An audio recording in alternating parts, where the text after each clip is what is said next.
Now testing blazing lasers for the new TurboGrafx 16 video game system.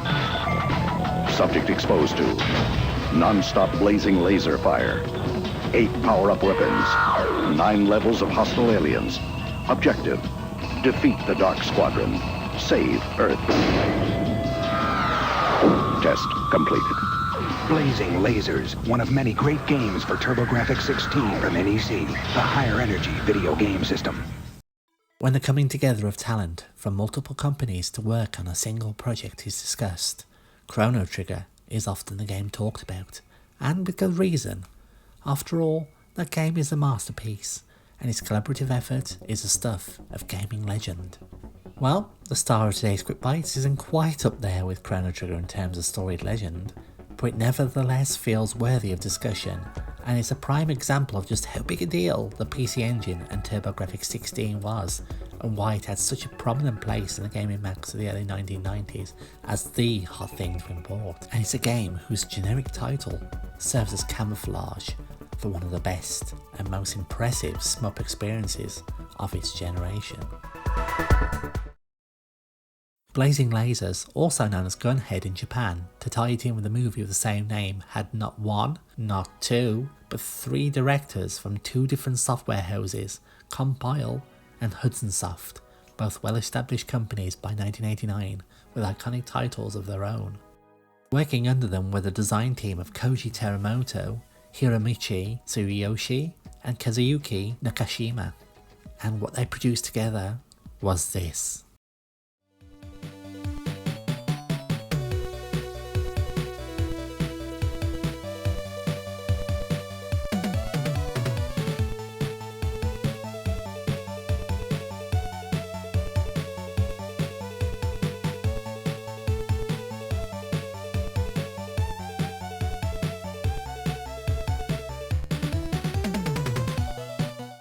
At a time when something approaching the arcade experience was a goal for a conversion to the home micros and consoles of the 8-bit and early 16-bit generations, Blazing Lasers came out, well, all guns blazing. I can see why the likes of Ace and Mean Machines went absolutely bonkers for a machine that could put out this kind of arcade experience. It would take a while for the Mega Drive to wow us on the shmup front, and Blazing Lasers was practically a launch game for the console, at a time when games usually feel rough and raw compared to later efforts when coders have gotten to grips with the system. And this prowess was recognised at the time, with it receiving near universal praise from reviewers back in the day, and in more recent ones. In fact, in 1997, Electronic Gaming Monthly named it one of their top 100 best games of all time. Blazing Lasers does feel like the kind of technical triumph and finely crafted game that only the coming together of multiple sources of well-honed talent can produce. Homing missile. Multi-body. Receptor wave. Photon fracture. Field thunder.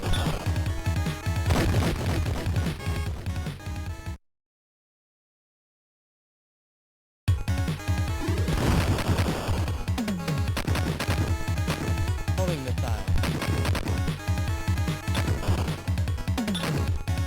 Multi-body. Receptor wave. Full fire.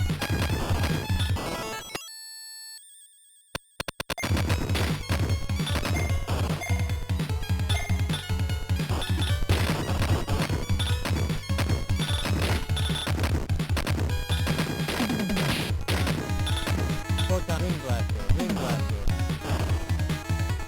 Multi-body. Shield. So, what makes me so fond of Blazing Lasers? Well, it was a pleasant surprise, and I always like those. I really wasn't expecting much of it. I mean, Blazing Lasers? That's not exactly the most exciting title. Plus, I noticed how early a title it was, and as I said before, you don't really expect much of those. And when I booted it up, I thought, ho hum, here we are in generic shmup territory. But then as I played it, it dawned on me then, while it doesn't do much on the originality front, what's here is well crafted, and it has something special about it nonetheless. It wasn't out to get me either, from the get-go. as so many other games are. I mean, if you've played a C64 shmup, you know how brutally difficult they can be. The difficulty is surprisingly fair and layered on at a steady pace. So yeah, I was hooked, and the more I played it, the more I liked it, and the more I was impressed. I mean, just look at how beautiful it is, and how smooth it runs.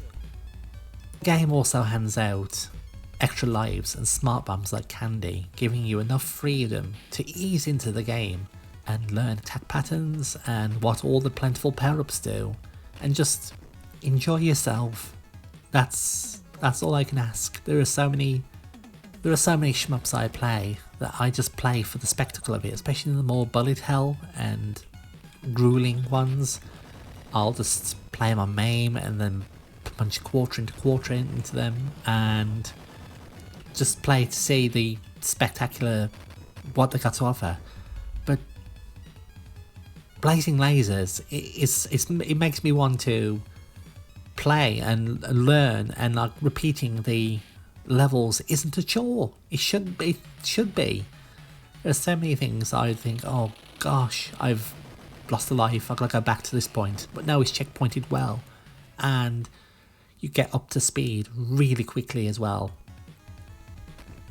The quarter munching mentality that dominated so many conversions of shmups isn't present. It's not there. Blazing Lasers will hold your hand for a bit, all the while warning you that it's going to get tougher and you better get good at it. But it wants you to finish it. It wants you to play through to the end and see all it is to offer. And that feels rare for a game of this era.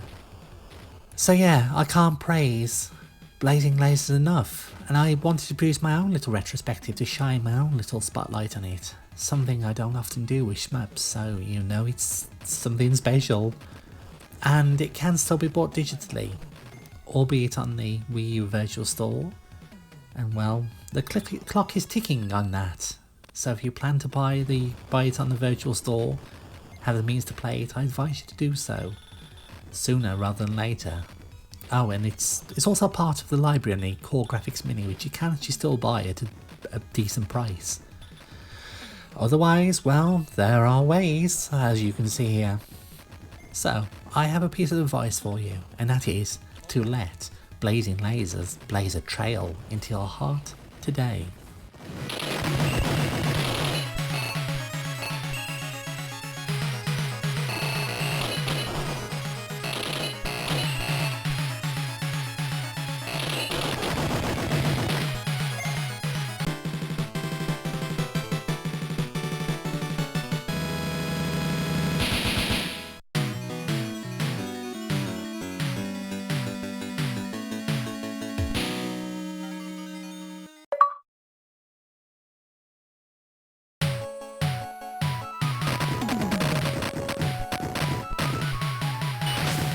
Go time to cut the way.